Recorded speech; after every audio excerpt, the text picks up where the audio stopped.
नमस्कार, देवभूमि के दंगल में आप सभी का स्वागत है। मैं हूं आपके साथ गरिमा वाजपेयी। आज बात करेंगे सामाजिक समरसता को बल, जाति जनगणना हल।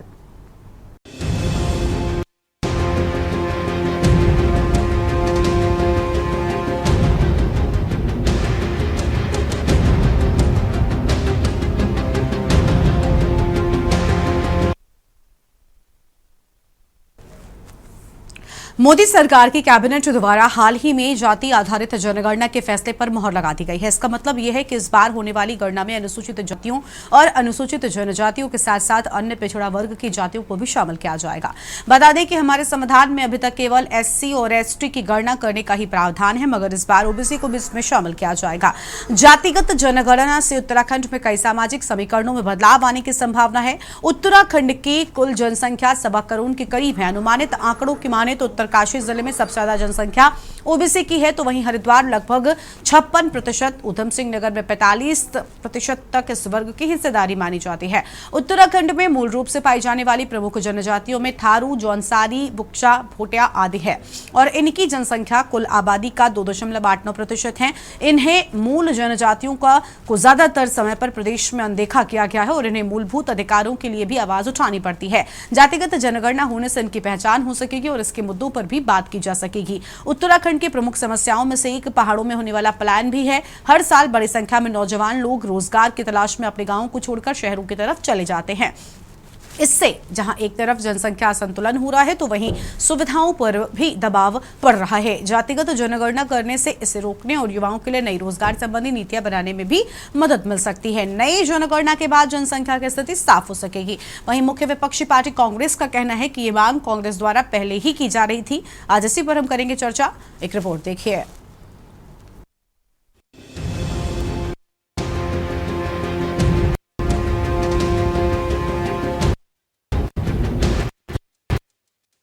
आपको बता दें, केंद्र सरकार द्वारा अगली जनगणना के साथ ही जातीय जनगणना कराने के निर्णय को सामाजिक और राजनीतिक समीकरणों की दृष्टि से अत्यंत महत्वपूर्ण माना जा रहा है। प्रदेश में अभी तक विधानसभा चुनाव में अन्य पिछड़ा वर्ग के लिए एक विशेष आरक्षित नहीं है। ओबीसी आरक्षण पंचायत चुनाव के लिए भी लागू होगा।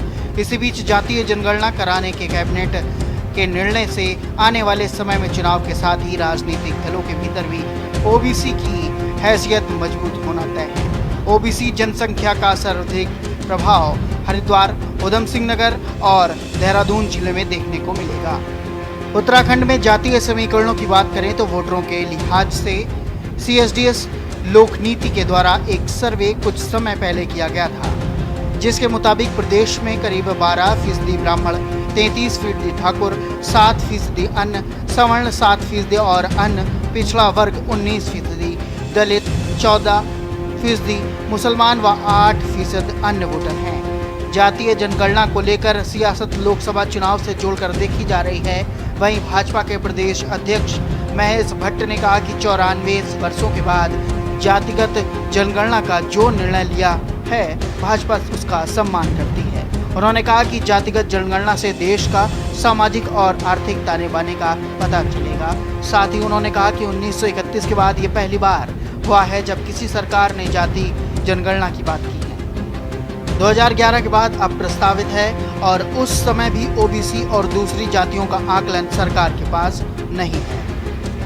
इसीलिए जरूरी है कि कांग्रेस ने सत्ता में रहते हुए जातिगत जनगणना की बात नहीं की। देखिए, जातिगत जनगणना का हम लोग एक प्रकार से हम ही नहीं, पूरा भारतवर्ष लगभग आज़ादी के 94 साल के बाद देश के यशस्वी प्रधानमंत्री मोदी जी ने इस दिशा में कदम बढ़ाया है। जातियों के बारे में भिन्न प्रकार के तर्क आते हैं। राज्यों ने भी कुछ स्थानों पर जाति की गणना करने की कोशिश की है, लेकिन राष्ट्रीय स्तर पर जब गणना होगी तो प्रत्यक्ष रूप से हर जाति के बारे में एक संदेश रहेगा, उसके आर्थिक स्थिति का मूल्यांकन होगा और समाज के अंदर जो आरक्षण जिस रूप में दिया जा रहा है उसका लाभ उस समाज को ठीक प्रकार से मिले, उसका एक प्रत्यक्ष रूप से सरकार की जो नीति होगी उस नीति के आधार उसका पालन किया जाएगा। हम प्रधानमंत्री जी मोदी जी द्वारा जातिगत जनगणना की घोषणा की गई है, हम उसका स्वागत करते हैं, इस उम्मीद के साथ कि देश के समसामयिक जो विषय रहते हैं, देश के अंदर जो समानता का जो भाव है, इस गणना के बाद उस भाव को और बल मिलेगा। क्योंकि भारत में मतलब हमारी जातियों के आधार पर जो हमारी योजनाएं उन पर वो योजनाएं बनती हैं। तो जो भी चाहे अल्पसंख्यक हों, चाहे जो जातिगत क्या दर है, उनकी क्या संख्या है, क्या स्थिति है, उनके आंकड़े हमारे पास होने आवश्यक है अगर कोई हमें योजना उनके लिए तय करनी है। भारतीय जनता पार्टी इसमें हीलावाली करती रही और आज भी हम जातिगत जनगणना पर भी कह रहे हैं कि करेंगे अभी तक ये 5-10 साल इनकी सरकार को हो गए, अब तक ये जनगणना होकर योजनाओं का क्रियान्वयन हो जाना चाहिए था जातिगत आधार पर। हम आर्थिक पक्ष के आधार पर कहना चाहते थे कि पहले तो जनगणना होनी चाहिए थी और आर्थिक जो लोग कमजोर हैं उनकी जनगणना होनी चाहिए। अब जातिगत अगर यदि हो रहा है तो वो भी कोई बुरी बात नहीं है, जातिगत भी आंकड़े अगर यदि बनाए जाते हैं तो वो उसमें बुरी नहीं है, लेकिन आर्थिक रूप से जो कमजोर है उनकी भी जनगणना होनी चाहिए। जातिगत जनगणना कराने को लेकर लगातार हो रही सियासत अब एक बार फिर अपने चरम पर है।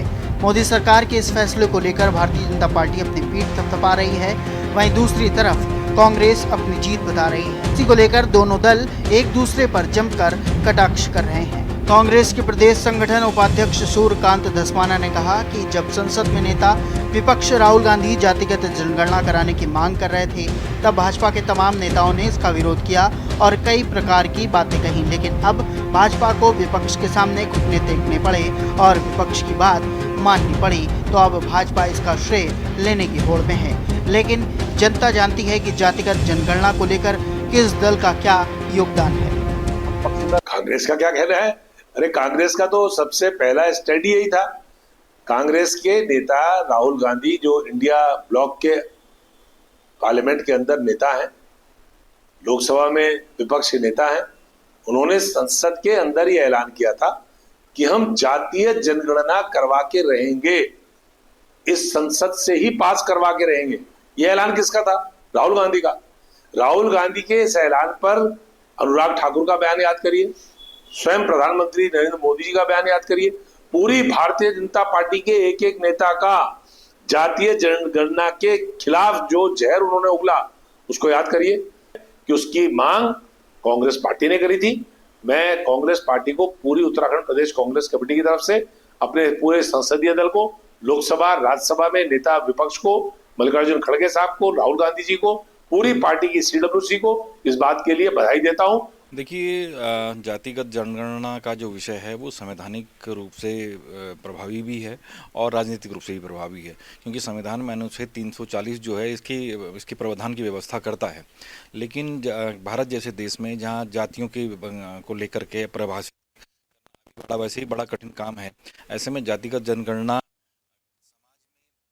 का कारण ना बने और चुनाव जीतने के लिए संबंधों को या ना हो, बल्कि जो पिछड़े वर्ग हैं राष्ट्र की और विकास की मुख्य धारा से जोड़ने के लिए अगर इसका उपयोग किया जाता है तो ये एक शानदार कदम हो सकता है। ऐसे में देखना यही होगा कि आखिरकार जातीय जनगणना को लेकर जो सियासी दांवपेच अपनाए जा रहे हैं उसे किस राजनीतिक दल को ज्यादा फायदा होगा। जातिगत जनगणना को केंद्र सरकार के फैसले के अलग अलग पहलुओं पर विचार करने से पहले एक व्यक्ति का यह निष्कर्ष बता देना जरूरी है कि यह एक दूरदर्शी फैसला है, जिसे विचार विमर्श के बाद देश हित को ध्यान में रखकर लिया गया है। Uttarakhand desk report.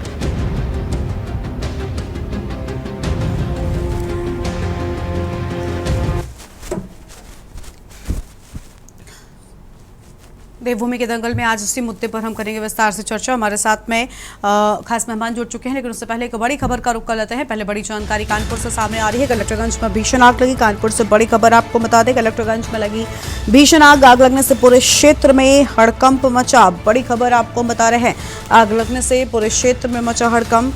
कोपरगंज से सटा हुआ है दाल मंडी। ये अहम जानकारी आपको हम बता रहे हैं।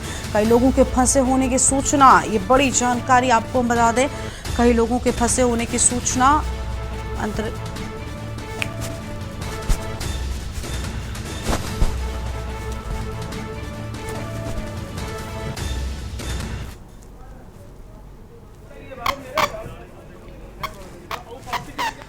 तो भीषण आग की खबर सामने आई है। बड़ी जानकारी आपको हम बता रहे हैं, तस्वीर आपको हम दिखा रहे हैं।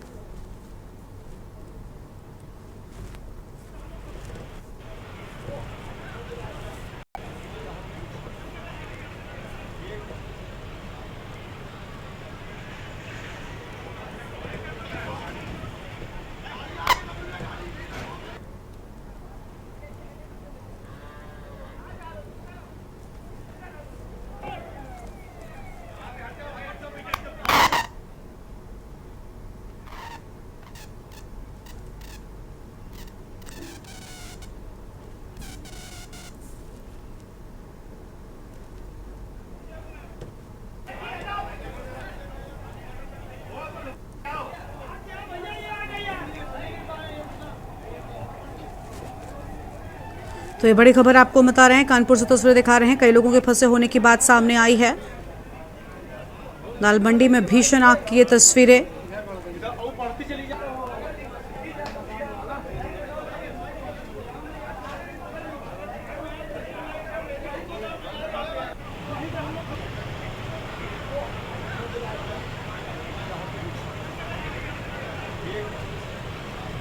कई लोगों के फंसे होने की सूचना सामने आई है।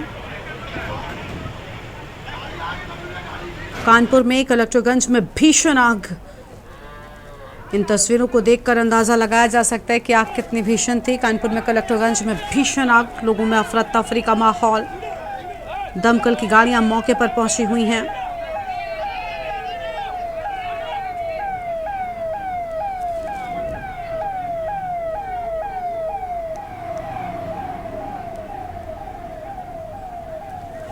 और इसी खबर पर बातचीत के लिए हमारे साथ में हमारी संवाददाता सारिका जुड़ चुकी हैं। सारिका, कानपुर के कलेक्टरगंज में दाल मंडी में भीषण आग की तस्वीरें, गुबार आसमान में काफी दूर तक देखने को मिला। कई लोगों के फंसे होने की सूचना थी। सारिका, फिलहाल क्या जानकारी है, क्या लोगों को निकाला जा सका है? बिल्कुल, मैं अभी बता दूं कि जिस तरीके से भीषण आग लगी हुई है, तो आग पर काबू पाने के लिए दमकल की करीब आधा दर्जन गाड़ियां हैं मौजूद हैं और लगभग दमकल के 2000 कर्मी हैं, मतलब 2 दर्जन कर्मी हैं जो आग पर काबू पाने का प्रयास कर रहे हैं। बाकायदे यहाँ पर जो गोदाम है उसके अंदर कहा जा रहा था कि रुई के गट्ठर रखे हुए थे, मूंगफली थी, खटाई थी और बारदाना जो होता है उसका सारा सामान था, क्योंकि गल्ला मंडी थी ये एक। और लगभग दुकानों की अगर बातचीत करी जाए तो 350 दुकानें कही जा रही हैं कि वहाँ पर थी। उसके बावजूद जिस तरीके से ये आग फैली है और आग के लिए ये कहा जा रहा है कि ट्रांसफार्मर फटने से आग लगी है। उसके बाद अभी तक की एक झुलसा हुआ व्यक्ति जो है निकला है यहाँ से और कई लोगों के फंसे होने की आशंका ये जताई जा रही है। हालांकि जद्दोजहद बहुत करी जा रही है आग पर काबू पाने के लिए और कहा जा रहा है कि 2 से 3 लोग और भी अंदर हो सकते हैं।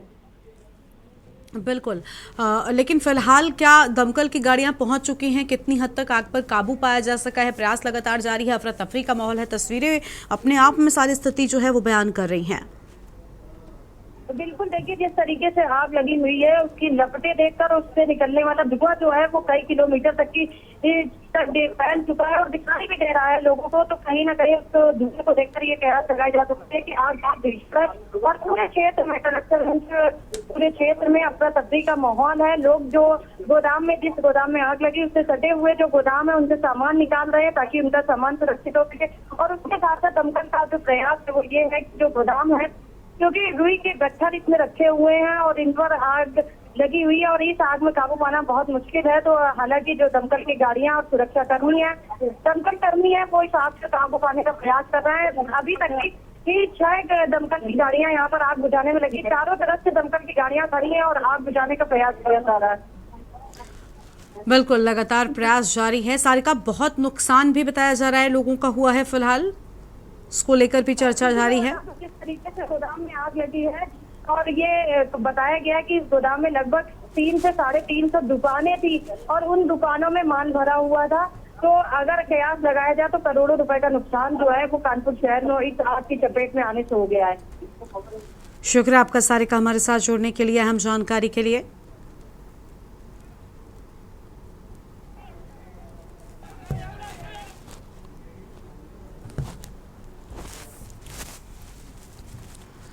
और वापस से अपने कार्यक्रम का रुख कर लेते हैं। हमारे साथ में खास मेहमान जुड़ चुके हैं। कांग्रेस से आशीष सैनी साहब हैं, यूकेडी से दीपक रावत जी हैं और दीपक मलिक जी समाज सेवी हैं। और मेहमान भी हमारे साथ में आगे जुड़ेंगे। कुलदीप राणा जी जुड़ेंगे, वरिष्ठ पत्रकार कुंवर चपेंद्र सिंह जी जुड़ेंगे, प्रदेश प्रवक्ता बीजेपी की ओर से। सबसे पहले रुख कर लेते हैं कांग्रेस पार्टी की ओर से। कांग्रेस से आशीष सैनी जी हमारे साथ में है।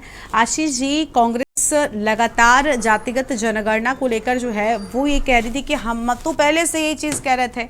अब कांग्रेस क्रेडिट लेने का थोड़ा सा प्रयास कर रही हो और कांग्रेस कह रही कि हमारी ये मांग थी, वो तो बीजेपी की ओर से इसे लागू कर दिया गया।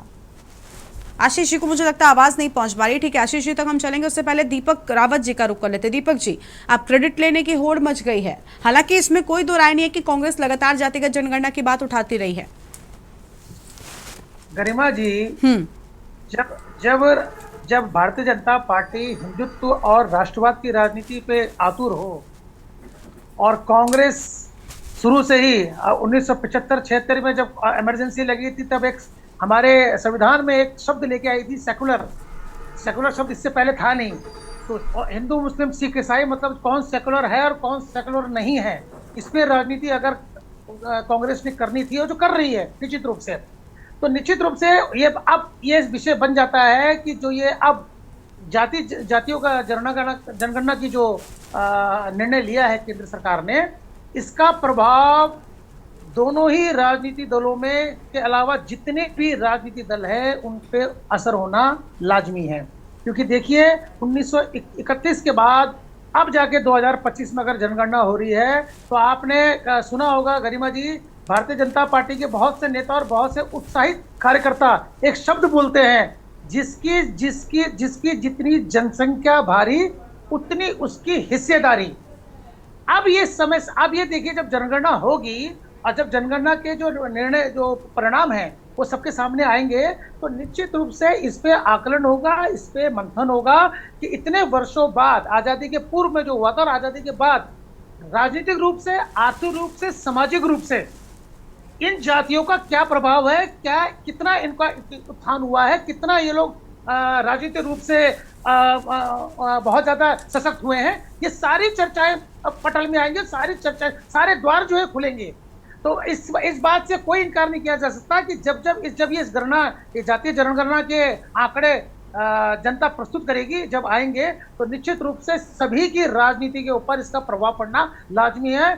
और मुझे लगता है कि जिस प्रकार का भारत का एक समावेशी है कि अलग अलग संस्कृति है, धर्म है, जातियों में बटा हुआ है, उनमें उनके अंदर एक जागरूकता जरूर जागेगी कि उनका राजनीतिक प्रतिनिधित्व भी होना चाहिए, आर्थिक प्रतिनिधित्व भी होना चाहिए, और इस राष्ट्र के विकास में उनका कितना योगदान है और कितना योगदान वो भविष्य में दे सकते हैं, इन सभी का आकलन वो सारी जातियां भी करेंगी और उनके जो राजनीतिक नेतृत्व करने वाले लोग हैं वो भी करेंगे। ठीक है सर, लौटेंगे आपके पास में। सोशल एक्टिविस्ट दीपक मलिक जी भी हैं। दीपक जी, क्या कहना चाहेंगे सर आप? जातिगत जनगणना का जब जिक्र हुआ उसके बाद तो पहले तो दोनों की ओर से ये लड़ाई शुरू हो गई कि हमारी ओर से इसकी आवाज़ उठाई जा रही थी, लेकिन अब जब इसे सहमति मिल गई है तब क्या लग रहा है कि क्या इससे फ़ायदा उत्तराखंड की जनता को होने वाला है? आने वाले वक्त में जो समस्याएं रही हैं इससे जुड़ी हुई, क्या अब वो खत्म होने वाली हैं? देखिए, जहाँ तक जातिगत जनगणना की बात है, ये इंडिपेंडेंस से पहले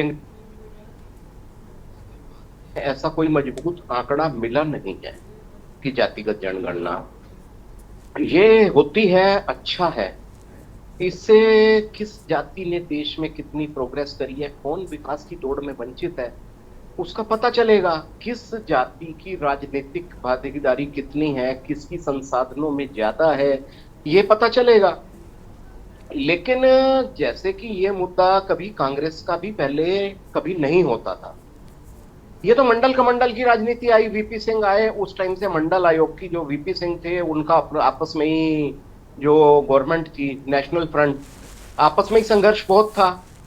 उन्होंने इसलिए दबी हुई जो फाइल थी जिसकी मंडल कमीशन की, वो ओपन की। देश में जातिगत युद्ध छिड़ गया, पता नहीं कितने बच्चों ने उस दौर में आग लगा ली। नई पीढ़ी को तो पता भी नहीं है, नई पीढ़ी को तो जो चीजें पता भी चलती हैं अगले दिन ये जो आईटी सेल्स हैं ये उनको वॉश आउट कर देती हैं कि आपकी बेसिक नीड्स क्या हैं। उन्होंने कहा कि ये चीज गलत है, वो गलत का प्रचार करने लगे, अगले दिन कह दिया ये चीज सही है, वो सही पर चल पड़े। अब ये ठीक है, कांग्रेस का मुद्दा ये था, है, बीजेपी का कहीं नहीं था।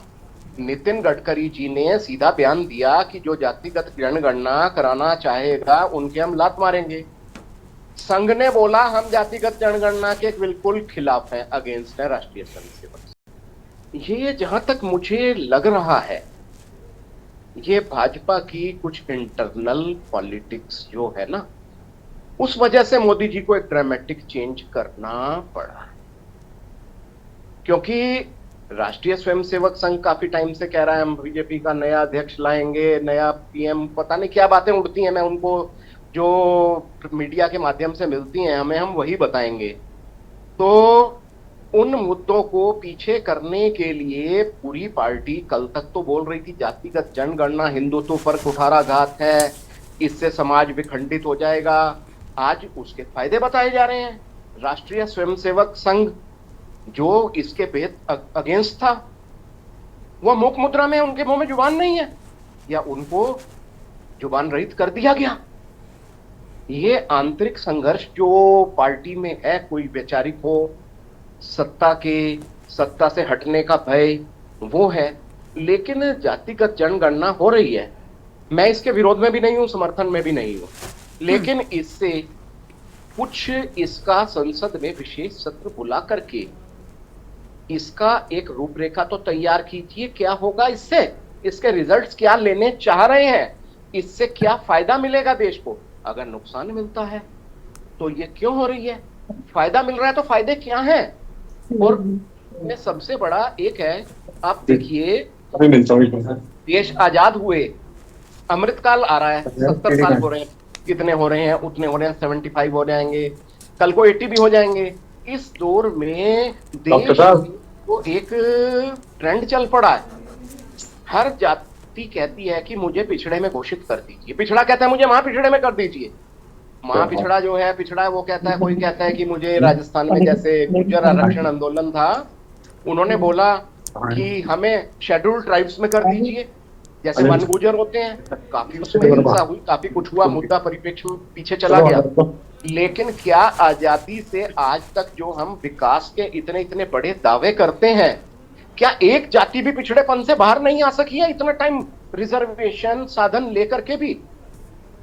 तो इस पर फैसला होना चाहिए और दृढ़ निश्चय होना चाहिए। वैसे दृढ़ निश्चय हो सकेगा वो मुझे लगता नहीं है, क्योंकि वोट बैंक की राजनीति है, कुर्सी की राजनीति है।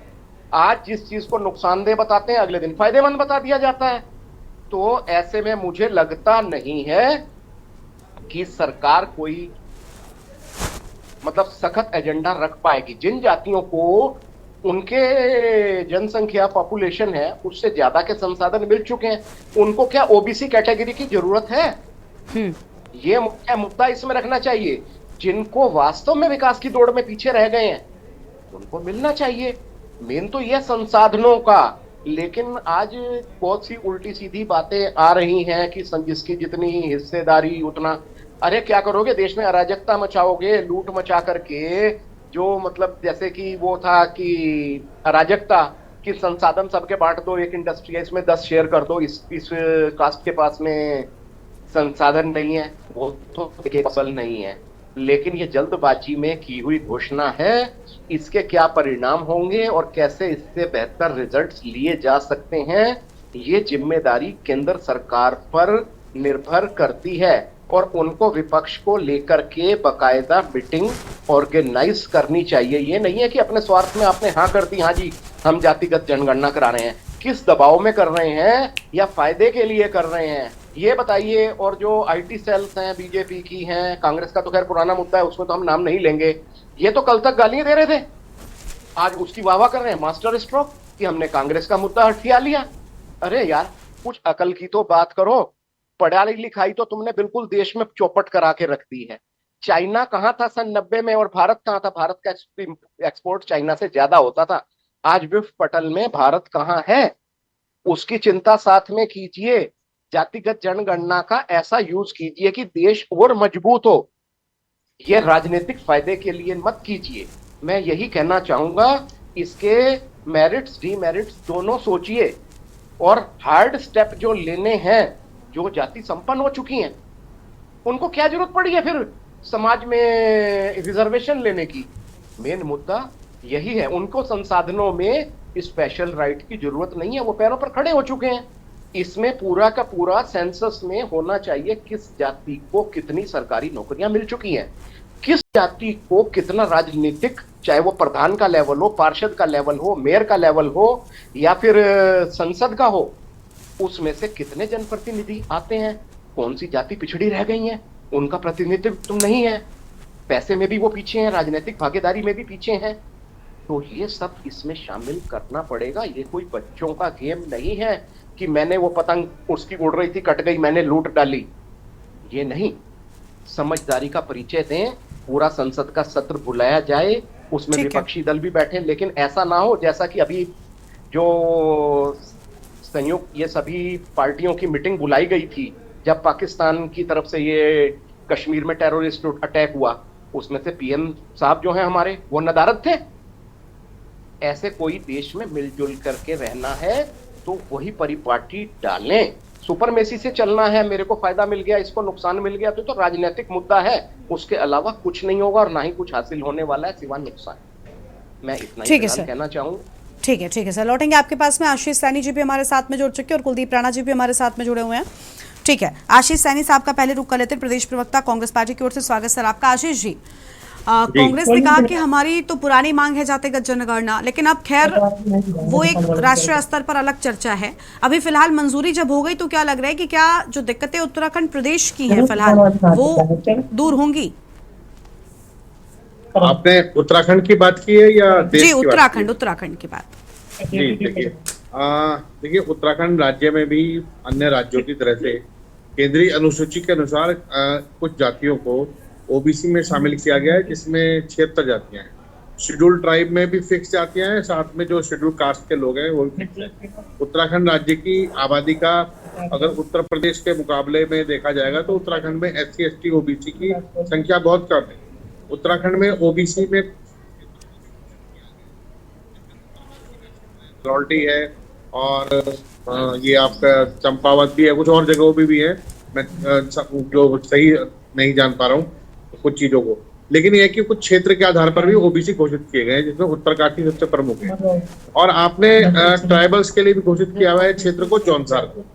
अब जब ये जातिगत जनगणना का आर्थिक सर्वे हो रहा है तो पहले तो मैं अपने आपके दर्शकों को भी और अपने मित्रों को भी बताना चाहूंगा कि जातिगत जनगणना का आर्थिक सर्वे सभी जातियों के लिए है।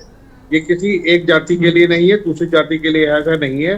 सभी जातियों का आर्थिक सर्वे, किस सेक्टर में कितनी भागीदारी, कहां पर क्या कमी है और आर्थिक और सामाजिक समानता के लिए क्या आवश्यक कदम उठाए जाने चाहिए, उसके लिए जो सर्वे और जो जानकारी चाहिए वो आधार बनाने का काम है। पहली चीज इसमें यह है कि ये दूसरा, ओबीसी में बहुत से जातियां ऐसी हैं कि एक राज्य में ओबीसी है और दूसरे राज्य में ओबीसी नहीं है, अथवा यदि उत्तराखंड का ओबीसी व्यक्ति दूसरे राज्य में जाएगा तो वो सामान्य वर्ग में काउंट होगा। तो ये चीजें भी साथ साथ हमें कंसिडर करनी पड़ेगी और जातिगत सर्वे निश्चित रूप से होना चाहिए। ये देश में आर्थिक समानता लाने का और सभी क्षेत्रों में सभी की बराबरी से भागीदारी सुनिश्चित करने का एक माध्यम है। आप सब लोग इस चीज को जब समझ लेंगे तो ये फर्क खत्म होगा। लेकिन भारतीय जनता पार्टी ने क्या किया है, जो हमारा पहला पन्ना है जातिगत जनगणना के आर्थिक सर्वे का, वो तो निकाल लिया है, लेकिन वो कैसे करेंगे, क्या करेंगे, उसका उपयोग क्या होगा, वो उन्हें किसी को मालूम नहीं है। यदि एक शब्द में कहें तो आज जातिगत जनगणना का विषय, आज ये जो वक्फ बोर्ड का विषय, और साथ में जो ये इन्होंने अभी सर्जिकल स्ट्राइक की चर्चा चल रही थी, जो एकदम से समझौता कर लिया, और आज भाजपा के लोग पहले तो मुस्लिम प्रेम में टूट पड़े और अब जो है पाकिस्तानी नागरिकों को भी अपना बताने में लगे। तो ये सब चीजें एकदम से बाहर हैं। तो मुझे लगता है कि भारतीय जनता पार्टी अभी इसमें तय करेगी कि उनको बोलना क्या है। तो अभी उनके पास करने के लिए और जो दूरदृष्टि इसके काम के लिए वो नहीं है। जहां जरूरत होगी तो हम, जैसे हमने आतंकवादी हमले के खिलाफ सहयोग किया, वैसे ही हम जो आर्थिक जनगणना का सर्वे होगा उसमें भी सहयोग करने का काम करेंगे। भारतीय जनता पार्टी पर, क्योंकि जब हम बात करते हैं, कोई भी व्यक्ति बात करता है, अब ज्यादा भरोसा इन पर रह नहीं गया है। सर्जिकल स्ट्राइक चलती रही है, झूठी न्यूज चलाते रहे। जातिगत जनगणना में बात की, इन्होंने कहा कि जातिगत जनगणना का आर्थिक सर्वे होगा तो जातियों में लड़ाई हो जाएगी। भाई जब इतना बड़ा शोषण 5000 साल से होता रहा तब तो कोई लड़ाई हुई नहीं, तो आज लड़ाई क्यों होगी है? आज तो शोषण के जो हम बहिष्कार करते हैं, डेमोक्रेसी में आते हैं, और 80 साल की डेमोक्रेसी में अगर हम आज के समय में आर्थिक और सामाजिक समानता की बात करते हैं, अगर मैं उदाहरण के तौर पर कहूंगा, उत्तराखंड राज्य के लोग भारत की सेना में और कई क्षेत्रों में बहुत ज्यादा है, लेकिन भारत की सेना में बहुत कम है। 2-3 कलाकार तो हमें मौका नहीं मिला, तो उत्तराखंड के लोगों को मिलना चाहिए। उत्तराखंड का आदमी यदि जाएगा तो हिमाचल वाले को भी मिलना चाहिए, केरल वाले को भी मिलना चाहिए। तो हर एक व्यक्ति को हर क्षेत्र में बराबर की भागीदारी मिले, समानता हो, और एक दूसरे के प्रति जो घृणा और द्वेष भारतीय जनता पार्टी ने पिछले कई सालों में और इनकी जुड़ी विचारधारा ने हजारों सालों में जो देश में लाने का काम किया है, उसको खारिज करने का काम किया जाए। आज का पढ़ा लिखा युवा अपनी दृष्टि से बढ़ती हुई अर्थव्यवस्था का हिस्सा बने, ना कि किसी दंगे का या किसी एक दूसरे के प्रति अशोभनीय आचरण का हिस्सा ना बने। हम अपने बच्चों से, अपने युवाओं से यही कोशिश करेंगे कि वो दूरदृष्टि से देश में जो अच्छे काम हो रहे हैं उसमें अपनी भागीदारी भी रखें। भारतीय जनता पार्टी यदि भ्रष्टाचार कर रही है तो उस भ्रष्टाचार की सार्वजनिक चर्चा होनी चाहिए। ये नहीं है कि भारतीय जनता पार्टी चुनाव तो हिंदू धर्म पे लड़ती है और बाद में जेब काटने का काम करती है। तो एक डबल स्टैंडर्ड का काम होगा जब हम सार्वजनिक रूप से अगर भ्रष्टाचार पर भी चर्चा करेंगे। यदि प्रधानमंत्री जी कहें कि लाओ मैं एक सत्र बुलाता हूँ, हम आतंकवाद पे बहस करेंगे, दोबारा सत्र बुलाइए तो भ्रष्टाचार पे बात कीजिए, तीसरी बार बुलाइए तो देश की शिक्षा पर बात कीजिए। आपने शिक्षा की बात की और प्राइवेट स्कूल से लेकर बड़ी हायर एजुकेशन तक सबकी फीस कई गुना बढ़ा दी। बताइए देश में महंगाई भी बढ़ रही है, बच्चों कई गुना फीस भी बढ़ रही है और बाद में आज बच्चे शिक्षित होना भी मुश्किल हो गए। आपको माँ बाप को अपने घर का प्लाट बेचे और जेवर बेचे बगैर किसी बच्चे को हायर एजुकेशन में भेजना नामुमकिन है। मध्यम वर्ग की कहानी सुना रहा हूँ सर मैं। उसके बाद देश में बहुत से संस्थान थे जो निःशुल्क शिक्षा देते थे, चाहे राजीव गांधी नवोदय विद्यालय हो, चाहे जो कस्तूरबा गांधी विद्यालय हो या बड़ी बड़ी यूनिवर्सिटीज हो। ठीक है सर, इस पर हम और विस्तार से करेंगे चर्चा। ब्रेक के बाद आपकी बात को हम पूरा सुनेंगे, लेकिन उससे पहले यहाँ पर एक छोटे से ब्रेक के लिए रुकना पड़ रहा है। जल्द लौटेंगे। आप देख रहे हैं के न्यूज, खबरों का सारथी।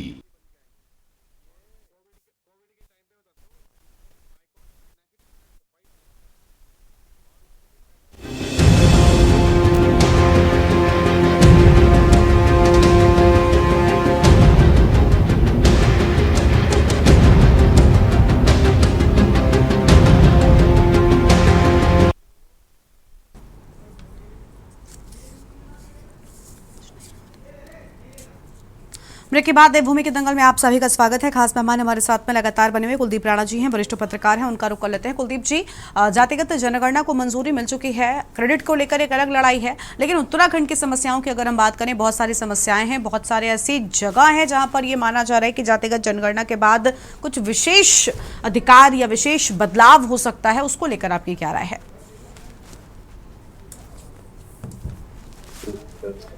देखिए, जातिगत जनगणना का विषय संवैधानिक विषय है और संविधान के अनुच्छेद 340 में इसके बारे में कहा भी गया है कि अगर सरकारें चाहें तो वो क्या मेरी आवाज़ आ रही है?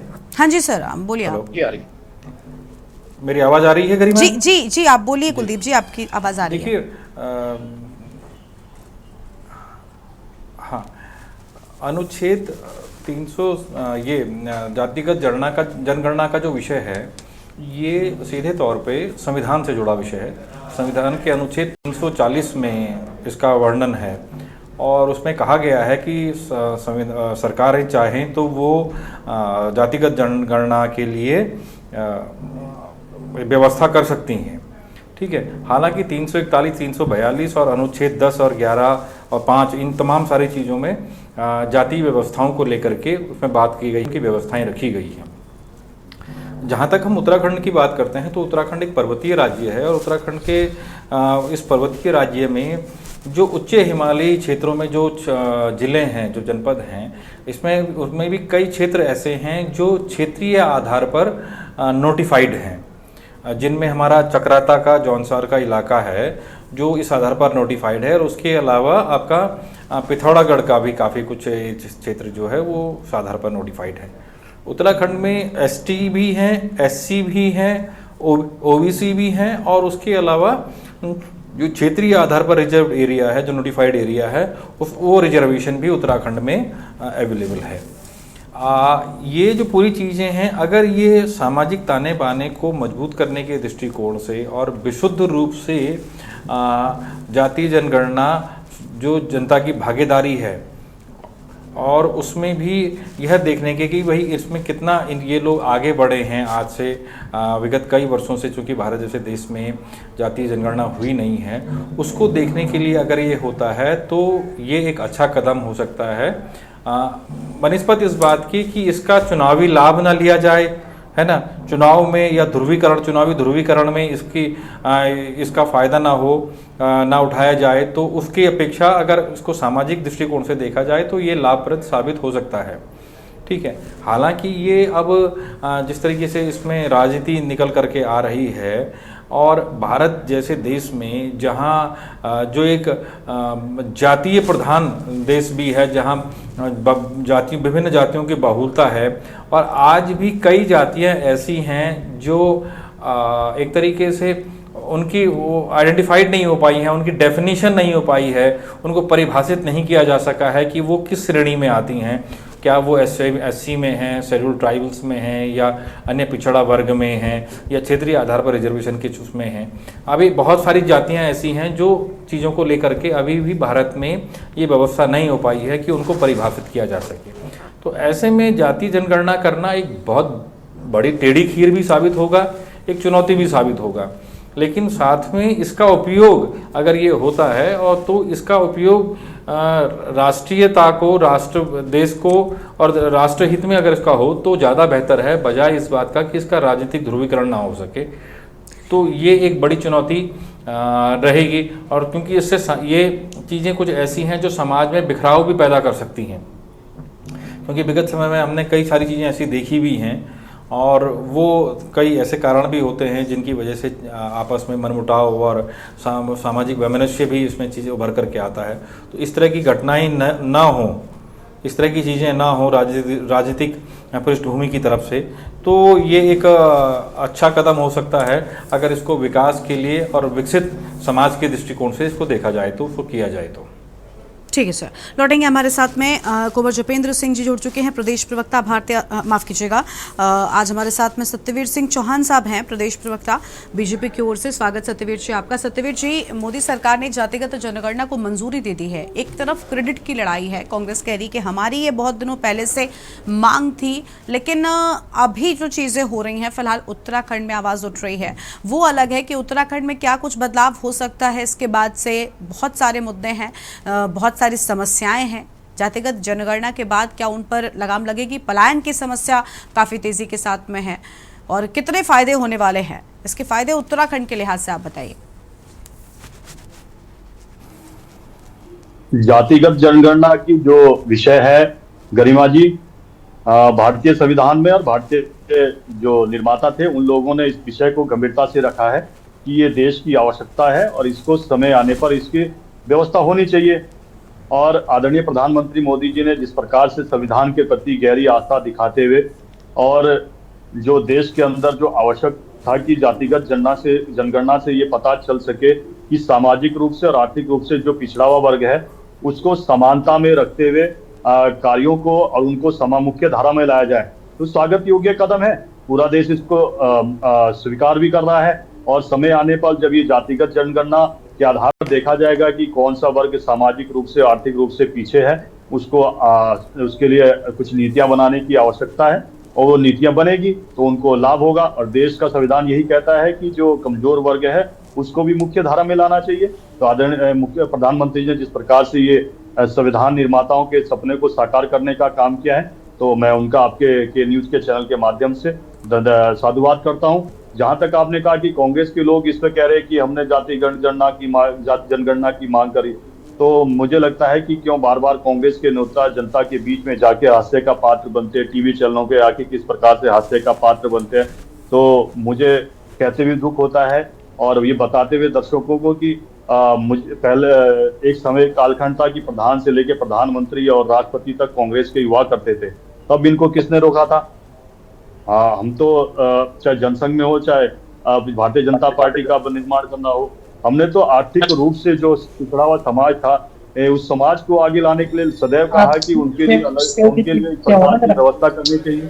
अब जब हम भारतीय जनता पार्टी जब उन सपनों को साकार कर रही है जो देश के लिए विकसित राष्ट्र बनाने के लिए आवश्यक है, हम बढ़ रहे हैं आगे, तब कांग्रेस इस प्रकार के प्रश्न खड़े कर रही है, मात्र केवल अपने हास्य का पात्र बन रही है। तुष्टीकरण की भावना जिस प्रकार से कांग्रेस के अंदर कूट कूट के भरी हुए, आज भी वही सामने दिख रहा है। और जब ये निर्णय लिया गया है तो आप उन समाज से जाके पूछे कि जिनको इस चीज की बहुत ही आवश्यकता थी।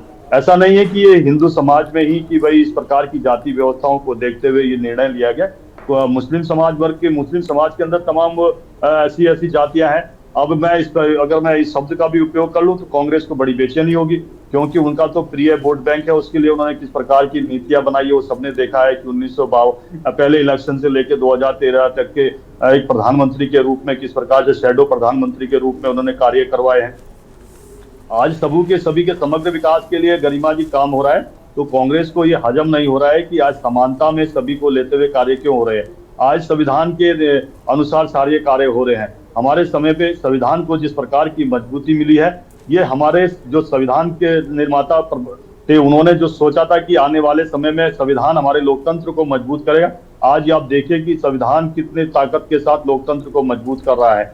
आज हमारे संविधान की जिस प्रकार से व्यवस्थाओं को आगे बढ़ाया जा रहा है, लोकतांत्रिक ढांचे में उसको और मजबूती दी जा रही है। अपने आप में गौरव महसूस होता है कि आदरणीय प्रधानमंत्री सामान्य वर्ग से निकल के संविधान की मूल आत्मा को इतना मजबूती के साथ आगे बढ़ा रहे हैं। उस संविधान के आगे नतमस्तक होते हुए अपने प्रत्येक कार्य को करते हैं। हाँ, दीनदयाल उपाध्याय ने कहा था कि अंत्योदय हमारा विचार है, और अंतिम व्यक्ति पर खड़े हुए व्यक्ति के जीवन में किस प्रकार से संविधान के माध्यम से लोकतांत्रिक और सरकारों की व्यवस्थाओं के माध्यम से किस प्रकार से प्रकाश लाया जा सकता है, वो आज निश्चित रूप से अंतिम छोर पर बैठे व्यक्ति को जिस संविधान की मूल भावनाओं का जो लाभ मिल रहा है, लोकतांत्रिक व्यवस्था और लोकतंत्र के द्वारा चुनी गई सरकारें जो काम कर रही है, वास्तव में दिखाता है कि उनके सपने में कितनी मजबूती थी। भारतीय जनता पार्टी उन सभी कार्यों को करते हुए आगे बढ़ रही है।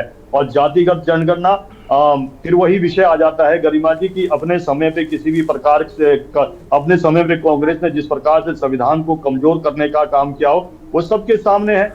देश के अंदर किस प्रकार से संविधान को इन्होंने कब कब संशोधित किया, यहाँ तक यही नहीं, संविधान की प्रस्तावनाओं को बदलने का भी काम किया।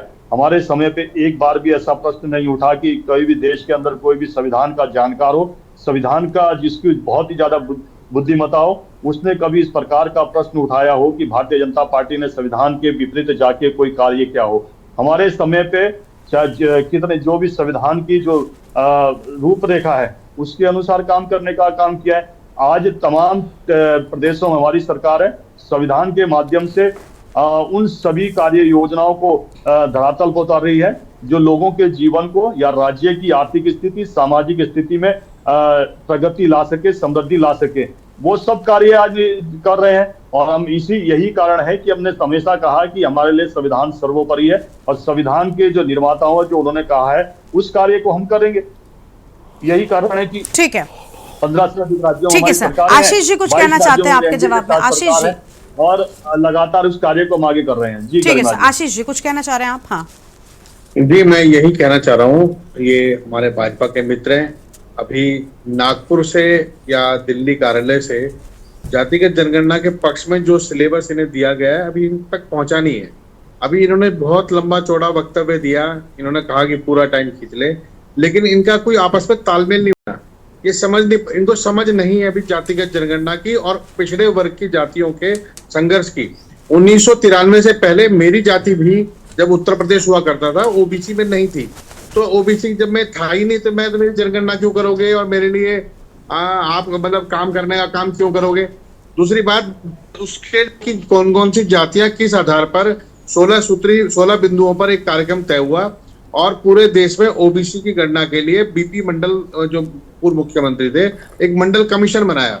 89 में जब मंडल कमीशन आया तब ये सत्यवीर सिंह चौहान जी के रिश्तेदार लगातार सड़कों पर आग जलाकर जातिगत जनगणना का विरोध करते थे और आज ये देश की सत्ता में आए तो इन्होंने सबसे पहले ओबीसी का हक मारने के लिए, मैं एक उदाहरण दे रहा हूं, मेरे पास तो 1000 उदाहरण है कि देश की तमाम 40 सबसे बड़ी टॉप यूनिवर्सिटीज में असिस्टेंट प्रोफेसर की नौकरी जो ओबीसी के लिए आरक्षित थी, मोदी सरकार ने प्रावधान चेंज किया कि 2 बार इंटरव्यू देश की प्रोफेसर और प्रोफेसर की 9 सालों में।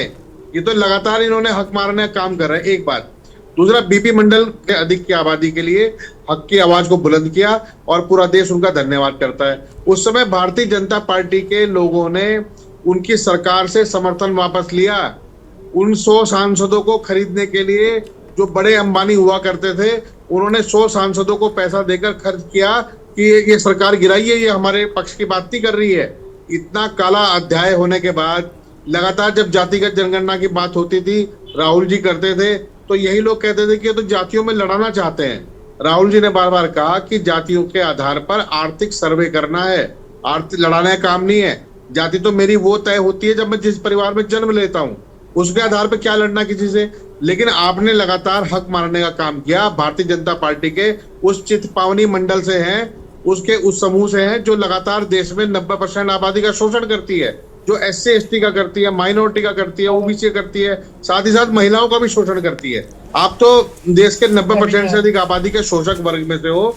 आपको देश की सत्ता में रहने के लिए लगातार हिंदू और मुसलमान का जहर घोलना पड़ता है। अब आपके सिलेबस से वो बाहर निकल चुका।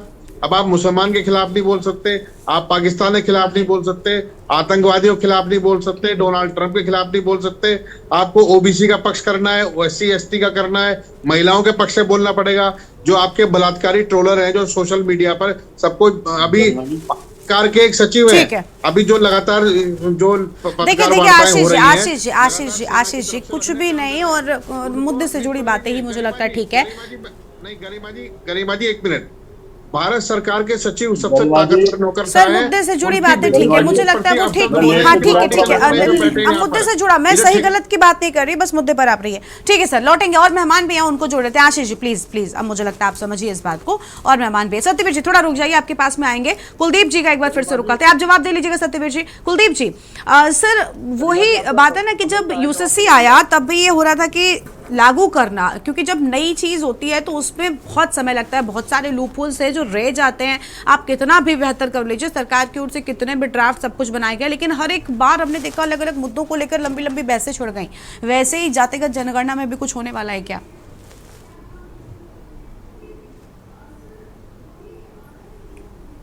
देखिए, जातिगत जनगणना भारतीय राजनीति में, जनगणना ही नहीं, जातियां जो हैं, जाति विभाजन और क्षेत्रीय विभाजन भारतीय राजनीति का ये एक गोल्डन वो है, सिलेबस है, जो राजनीति में सत्ता तक पहुंचने के लिए एक गोल्डन सीढ़ी, इसको हम कह सकते हैं, सोने की सीढ़ी है जो आपको सत्ता के शीर्ष तक पहुंचाती है। अगर हम भारतीय राजनीति का इतिहास देखें तो आज़ादी के बाद से चाहे कांग्रेस का हो चाहे भाजपा हो, दोनों ने आरक्षित समाज को अपने पक्ष में करने के लिए कोई कसर नहीं छोड़ी, ठीक है ना। और यही वो कारण है कि आज जो जातिगत जनगणना का विषय जो निकल करके आया है, जिसमें भाजपा भी क्रेडिट ले रही है, कांग्रेस भी क्रेडिट ले रही है, और बिहार से वहाँ लालू यादव के सुपुत्र जो हैं वो भी क्रेडिट ले रहे हैं, तमाम अन्य राजनीतिक दल भी क्रेडिट ले रहे हैं, ठीक है। देखिए, रिजर्वेशन के विषय पर राज्य सरकारें अपने यहाँ क्या कर रही हैं, क्योंकि इसमें 2 चीज़ें हैं। रिजर्वेशन सिर्फ केंद्रीय आधार पर नहीं होता है, राज्य सरकारें भी अपने यहाँ जातियों को नोटिफाइड करने का अधिकार रखती हैं। और यही कारण है कि जैसा अभी ये बात निकल करके आ रही थी, कई जातियां थी जब ये अविभाजित उत्तर प्रदेश में, उत्तराखंड की इस क्षेत्र की कई जातियां थी जो उसमें अनुसूची में नहीं थी, लेकिन आज की डेट में वो उत्तराखंड में बनने के बाद राज्य सरकार ने उनको रिजर्वेशन प्रदान किया, और वो राज्य के भीतर अनुसूची में है और वो रिजर्वेशन पा रही हैं, आरक्षण पा रही हैं, ठीक है ना। तो ये एक अलग विषय, ये एक विषय है, ऐसा है जो एक, मैंने कहा ना कि ये गोल्डन सब्जेक्ट होता है राजनीतिक दलों के लिए, ठीक है। हालांकि आने वाले समय में, मैंने अभी थोड़ी देर पहले भी ये बात कही थी कि ये विषय, ये जनगणना, इसका फॉर्मेट क्या होगा, अभी ये कहीं निकल करके नहीं आया है, क्योंकि ये होनी अभी 2 साल के बाद है। इसका फॉर्मेट क्या होगा, इसमें क्या विषय वस्तु आएंगी, क्योंकि 2001-2 में जब जनगणना हुई थी तब से और उसके बाद आज अब ये होने जा रही है, ठीक है। तो उसमें क्या क्या चीज़ें होंगी, क्या क्या बिंदु होंगे, वो तमाम सारी चीज़ें अभी नए फॉर्मेट की हमें किसी को पता लगी नहीं है, ठीक। लेकिन इसका क्षेत्रीय विभाजन, इसका जातीय विभाजन राजनीतिक आधार पर नहीं होना चाहिए, क्योंकि ये समाज को फिर विघटित करने का कार्य करेगा। और ये हमारे राजनीतिक दलों को समझना चाहिए, इसकी गंभीरता को समझना चाहिए कि सत्ता के शीर्ष पर पहुंचने के लिए, सत्ता की कुर्सी पर पहुंचने के लिए समाज को बांटना एक उचित माध्यम नहीं हो सकता है, ठीक है। अगर ये पूरी जातिगत जनगणना अगर सामाजिक विकास के लिए, सामाजिक ताने बाने के लिए, सामाजिक विकास के लिए, आर्थिक विकास के लिए और पिछड़े वर्ग के लिए, जो हमारा आरक्षित वर्ग है, रिजर्व वर्ग है, उनके विकास के लिए, उनके विकास की अवधारणाओं को पोषित करने के लिए अगर ये किया जा रहा है, अगर ये होता है, तो ये एक बेहतर कदम हो सकता है। लेकिन वही फिर मैं आपसे कहूँगा कि इसका क्षेत्रीय और जातीय विभाजन अगर ध्रुवीकरण के लिए हो, राजनीतिक ध्रुवीकरण के लिए हो, तो फिर वो बड़ा घातक हो जाएगा, और ये ठीक भी नहीं होगा देश के लिए भी और समाज के लिए भी। ठीक है सर। सत्यवीर जी कुछ करें जल्दी से सर, बहुत कम वक्त है।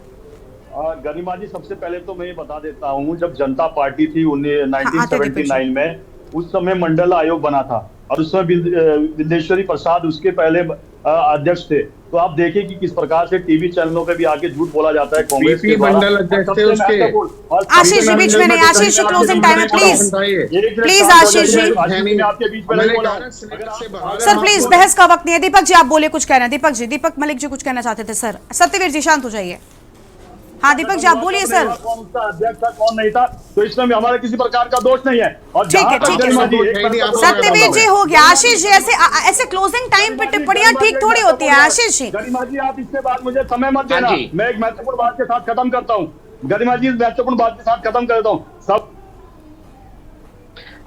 देखिए सत्यवीर जी शांत हो जाइए सर, आपकी आवाज नहीं आ रही, आप प्लीज शांत रहिए। दीपक जी बोलिए। गरिमा जी 5 सेकंड तो कम से कम दीजिए ना।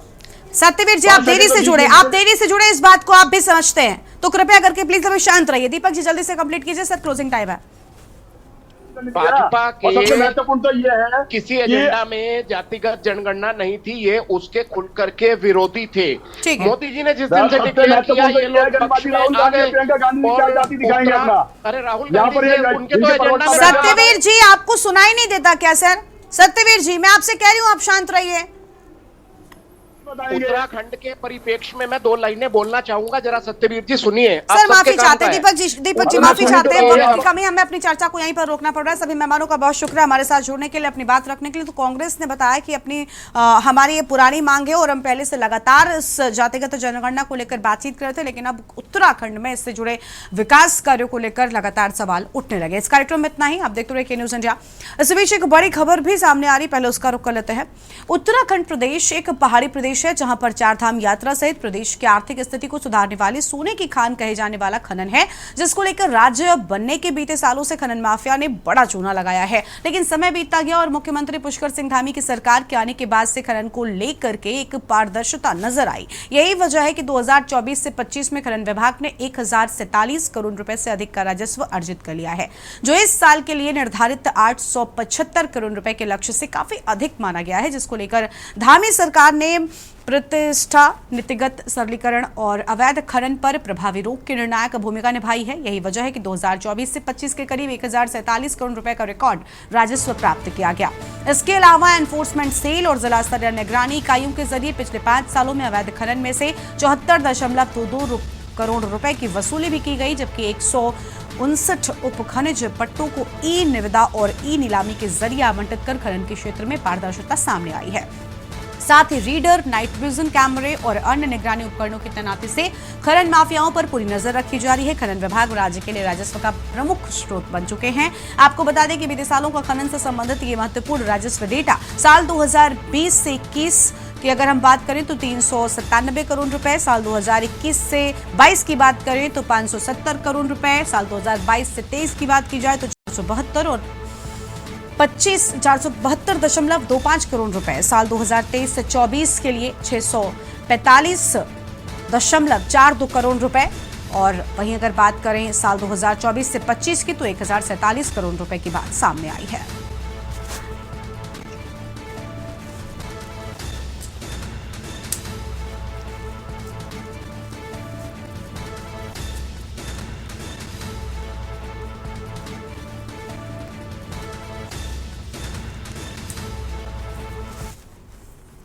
इस बुलेटिन में इतना ही। आप देखते रहिए के न्यूज इंडिया। नमस्कार।